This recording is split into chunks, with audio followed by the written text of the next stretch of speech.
Victoria Scholar in London. She's a market analyst at IG Group. Great to have you back with us, Victoria. We've got another blow dealt from the US to Huawei. Can you tell us more about how markets are reacting to these new sanctions? Yeah, well, it's the chip makers in Asia that have really taken the largest hit from the news that the US administration has decided to impose fresh sanctions on Huawei, like you were saying in your report there. Some stocks in the sector in Hong Kong and Taiwan down as much as 10 or even 11% in today's trade.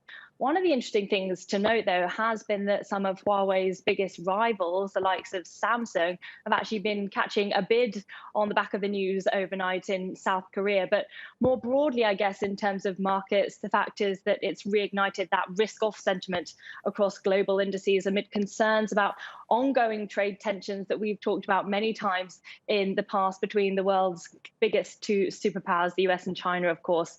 And that's why we initially saw European stocks a bit lower this morning, although they have managed to pare some of those losses to now trade into the green. Let's look at gold prices now because they're back above $2,000 an ounce after spending, I Yeah. guess, about a week or so below that key marker. What's driving this latest gold rush? Yeah, I mean, it's been interesting to see this key psychological $2,000 an ounce mark come back into play today for gold, managing to surpass that level after last week, which was a pretty weak performance for the precious metal. I guess there are two factors at play here. Firstly, there's the decline in US bond yields and the US dollar as well after essentially a 2-year bull run for the greenback. But on top of that, we learned that billionaire investor Warren Buffett actually disclosed a stake in the gold miner Barrick Gold, and that really demonstrates his leaning towards the precious metals complex. I think one of the more interesting stories as well is actually when you look at silver, because it doesn't only have the safe haven appeal that gold has, but it's also an industrial metal and it tends to have outsized moves to gold. So that's been a very strong performer this week as well. Meanwhile, on Wall Street, the S&P 500 almost approached a record high, while the Nasdaq actually hit a fresh all-time high. Can you tell us what's driving US investor Yeah. sentiment right now? Yeah, I mean, it's been interesting to see US equities a major risk on asset when people have strong appetite towards risk, reaching all-time highs when simultaneously your previous question talking about gold, seeing that surpass $2,000, also tending to benefit from risk off sentiment rising at the same time. And, in the theory, in the textbooks, they should be moving in opposite directions.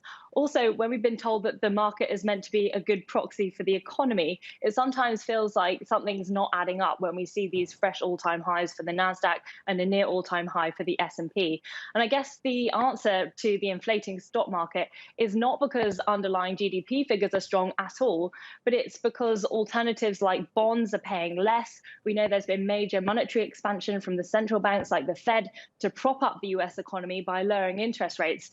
And on top of that, the gains for the US stock market are being driven by a handful of stocks. It's not a broad-based recovery. It's the likes of Apple, which is still been doing extremely well despite the global pandemic. In fact, that's getting closer to that $2 trillion valuation mark. Would you believe it? Feels like just a moment ago that we were talking about the $1 trillion valuation mark, and now it's setting its sights on double that. It's incredible, isn't it? Victoria Scholar from IG Group, thank you, as always, for your analysis.